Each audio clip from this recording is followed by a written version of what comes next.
All right. Hey, Hacksters, what's up? Today in the studio, we have Stephen Hawes, who is an inventor extraordinaire who's made tons of cool things. What's up, Stephen? How's it going? Not bad. And you? Pretty good. Pretty good. All Thanks right. for having me on. Oh, yeah. It's my pleasure. I've been following your stuff since you were doing the Glowtie, which was a thing that you crowdfunded, wearable LED PCB.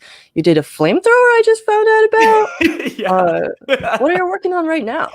Right now, I'm working on an open source pick and place machine, which is proving to be really difficult so far. But the idea is to try and make it so that you can assemble boards at like some usable quantity, at least partially automatically at home, not having to spend like 50 grand for a big old machine. Instead, trying to just make one yourself, be able to hack it, make it fit your needs based on what your product is. And it's been a super fun challenge. So that's Awesome. been kind of the main thread recently. Yeah, so instead of $50,000, obviously you're the person who's prototyping it from scratch, so you're going to spend a ton more money on it, just like figuring everything out. But Sure. What would you guess one of these things would run if someone were to build it DIY right now? So it depends on what you want it to do. So right now the BOM is like $400 or $500 or so. The bill of materials, like if you're just buying the, like the filament and the extrusion and all that kind of stuff, that doesn't count feeders, which are like these adorable little machines. I actually have an older Rev here. Oh, yes.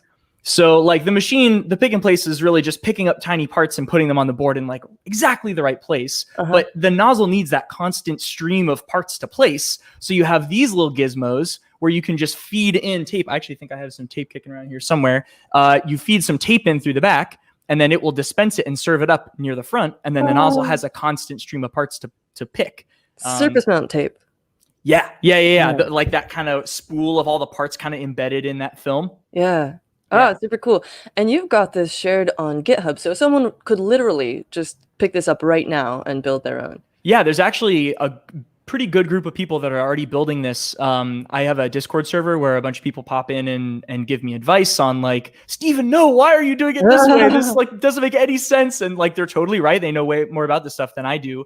And they give me really good advice and, steer me away from bad choices. So it's very community driven too. There's a bunch of really smart folks helping me out and, steering me the right direction on this fairly large endeavor. Oh, that's great. It's rad to have people on your team. Yes. Yeah. Especially when they know a lot more about this stuff than you do. It helps a lot. Well, that's the point, right? You start where you don't know a ton and you get to learn a bunch of new stuff. Yeah. What did you learn while you were working on the Glowtie? So the Glowtie was, I have a really like an old proto here too. It's like, it's actually the same one in that photo.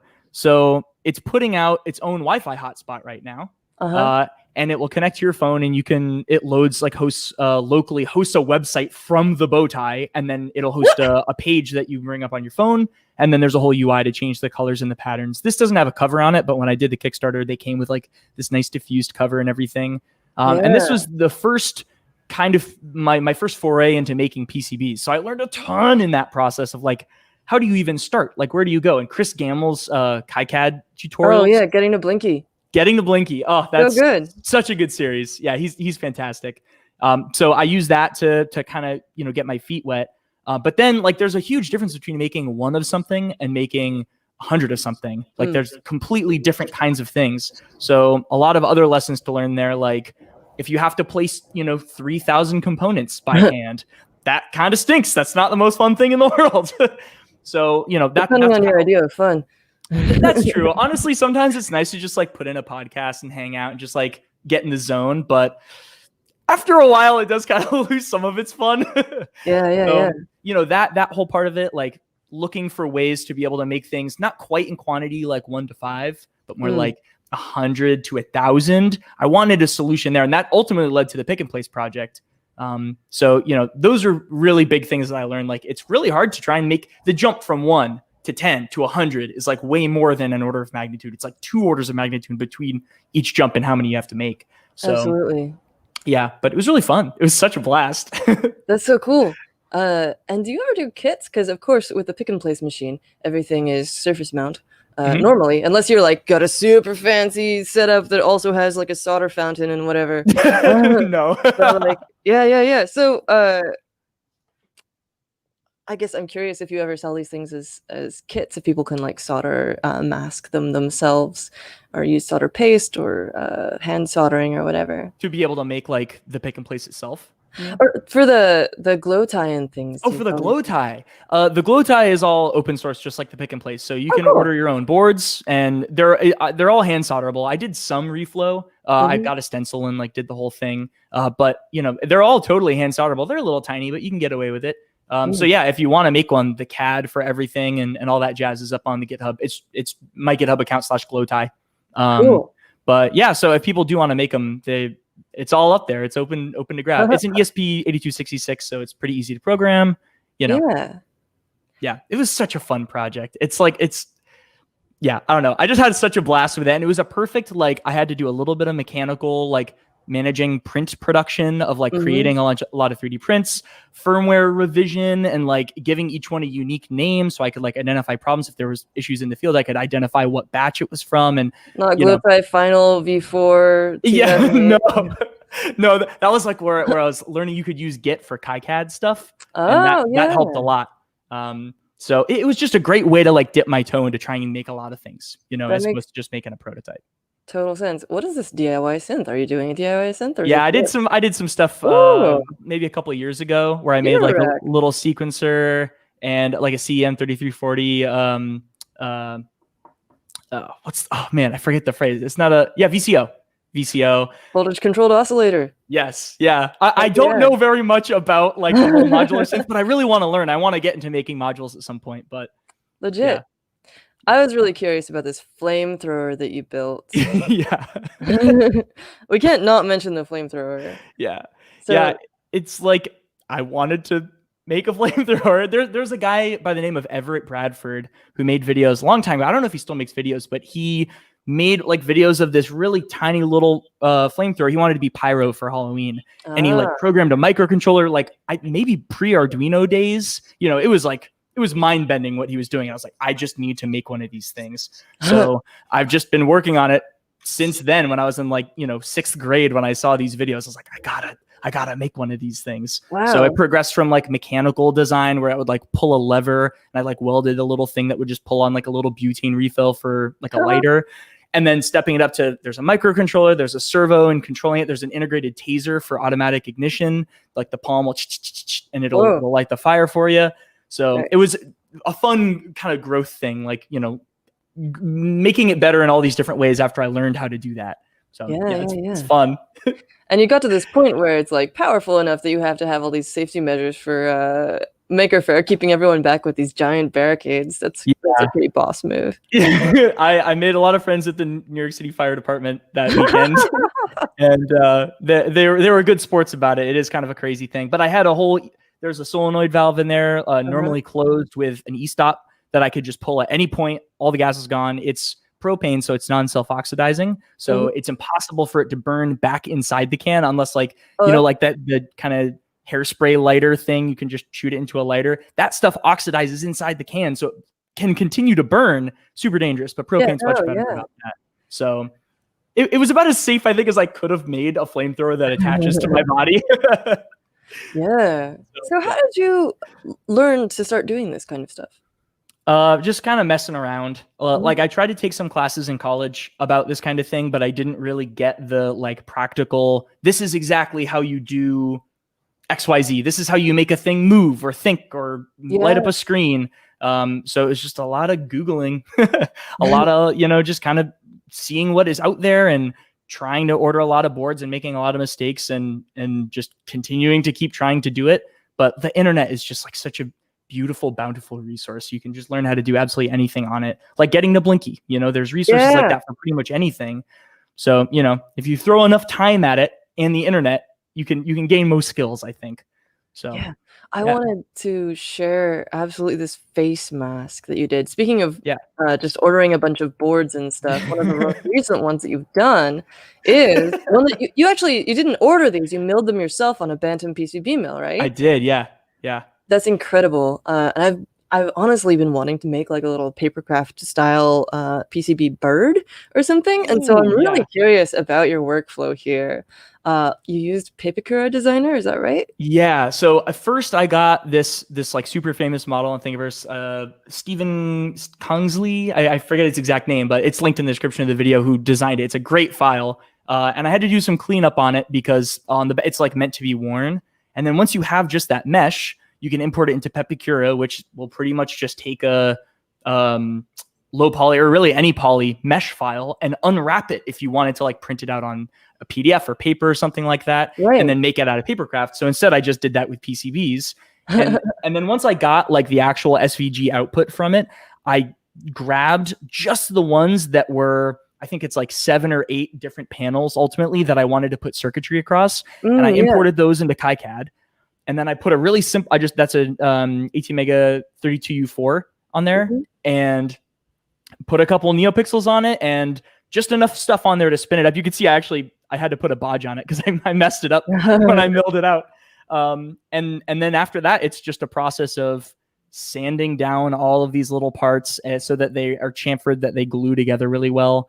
And kind of just following the Pepicura model to try and make it into a full thing. And yeah, it took a lot of time. I tried to originally solder all the panels together because, I mean, ideally that's what you do with copper. It's already kind of a way you could do it, but I just couldn't get it to work. So I ultimately went with the classic Adam Savage trick with the super glue and baking soda to kind of, add a little gusset to it. And I actually have it here. So you can see on the backside, it's just all these like little joints of kind of super glue. I can probably get better lighting here. And it does have this really cool effect of, because it's not soldered, you can kind of see through it in kind of a funky way. Yeah, that's what I was thinking. Because like if you had soldered it, you have all these like little I wanted to pull up this video that you have, and here you can really see with the light behind it, how those lines come out so crisp and beautiful. Which if you had little solder lines going across them, it wouldn't be quite as nice. It would still be like, honestly, I don't even know which would be better because this is so. The fact that it's real circuitry is so impressive and like its own kind of gorgeous and awesome that like I feel like either way would be amazing. But like having the crisp lines in there is just beautiful. Yeah, that was kind of an unintended consequence. I figured that the glue and the baking soda would like optically seal that joint too. But I accidentally just shined a light behind it. I was like, whoa, that looks so cool. I totally have to do that. Yeah, so that was kind of a nice aside. You can see like it's really patinaed. It's got like a lot of, you can almost like see one of my fingerprints right here. Yeah. I sanded it down and I like was like ready to clear coat it and everything after it was all soldered up. And I forgot to like wipe it after I had sanded it. So I just got my finger, oils from your hands all over it. But I kind of like it. It started to patina underneath the clear coat. So I'd already clear coated and it looked crisp. And then it's kind of happened over the next couple days. But I don't know. It's grown on me. At first I was disappointed, but I kind of like it. It kind of looks a little worn and a little more cyberpunk. Kind of ancient and weathered. Yeah. So yeah. There's an incredible shot in this video of you sort of brushing the fiber. I'm assuming that's fiberglass powder off of your t-shirt. Yeah. Sacrifices for the art, huh? That during like I really shouldn't have included that clip because for 99.9% of the time when I was working on this, I wore a full respirator. And then I was like, oh, it's on my shirt. Children. I know. Yeah. I probably should, or at least put like, don't breathe in fiberglass. Yeah, it was pretty gnarly. But there was a thin layer of powder over my whole apartment for like a week after that. It was just kicking it up. Yeah. Fiberglass and baking soda, I imagine. Yeah, it was kind of gnarly, but it was worth it. I think in the future, I'd like to do another one where the circuitry goes beyond just kind of like the forehead into the eyes, because it is a pretty small percentage of the actual structure that has like traces going across it. So I'd love to do one that's, full-fledged. That would be so cool. It'd take a lot of time still, but I think it's worth the amount of time that it takes to put into it. So does it have a name? No. It doesn't have a name. I'm open to suggestions if you have an idea, but I don't have an official name. What? Steve? Kind of reminds me of Olmec's temple, like giant face or whatever. I don't know that. Oh, before your time. Doesn't matter. So do you have any favorite tools that you like to build with? Obviously, you were using the Bantam PCB mill. You've got probably some favorite tutorial sites and things. But when it comes to like soldering or like, for example, how do you apply this baking soda and cyanoacrylate mixture? You really kind of have to start with a little bit of the glue, because if you do the baking soda, it's not actually holding it at all. So I would put just a tiny little dab of glue between two panels, and then try and get it to the right angle. But you also have to kind of think about the angles of all the other parts that are going to attach to both of those two panels. So I do it very lightly, just a little bit of glue. And then I put in all the other ones that would define that relationship of that angle. And then kind of, it wasn't glued perfectly. It was still like a hinge almost. And then once I had them all kind of like tack welded in place, is kind of my mental analogy for it, I would just dump a bunch of baking soda in that joint and just pour like a whole thing of glue, obviously not that aggressive, but I would dump it in there, and then kind of hold it in place. And then that was kind of like a done little bit. So first I did the nose, and then I did some of the mouth, and then I kind of had to put them together and then grow out from there. And it was rough, but it was just a lot of that little bit of glue, just enough to hold it so I could adjust the angle precisely and then go from there. Right. But for stuff that isn't like a sculpture like that, I use the Hakko Omnivice for holding my boards. And I have it right here, actually. It's just like a big old tube. It's a big cylinder, but this top part, it's like a washer that's loose, and you can put your board right in there and spin this big wheel with this like awesome inertia. And it holds it like no one's business. I've tried like dozens of those helping hands things, and like, I am lost without this. I love this thing. So it's like $80 or something. It's kind of expensive, but I lose my mind if I don't have it. It's so frustrating to not use. I'm so used to it, and it's such a useful thing. It seems really aesthetically pleasing as well. Like it seems like it has a lot of heft. It does. It's like a credit calculator, but like a vice. Yes, exactly. Yeah, it's really great, and you can really like put some weight on it, and it'll hold the board pretty parallel to, like, I have a little USB or a HDMI microscope, and it holds the thing just dead set right in the field of view of the lens. It's great. So yeah, this thing is fantastic. I absolutely love this so much. Was that a height adjustment? Yeah, it actually does. I usually keep it on the lowest, but you can get it like all the way up here. So pretty. Yeah, it's great. It's just such a wonderful object. The rest of the interview be like 10 minutes of this. Just spinning the wheel.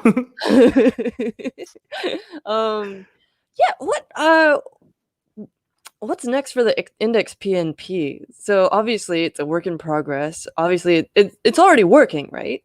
Yeah, it will pick and place parts pretty darn accurately.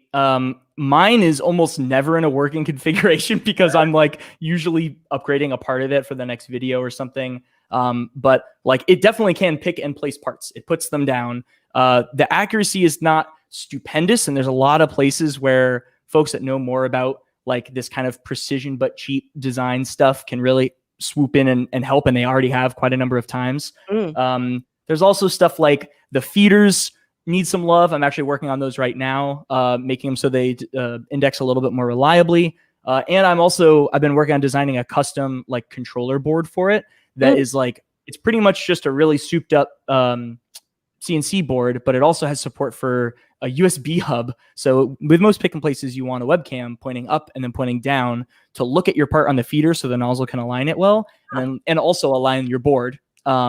And then also another one looking up at the part actually stuck on the nozzle, so it can do a fine like rotation and XY placement adjustments on the fly. So even if you're not perfectly accurate, you can still use like camera calibration to get there, even if the machine isn't quite so, rock solid.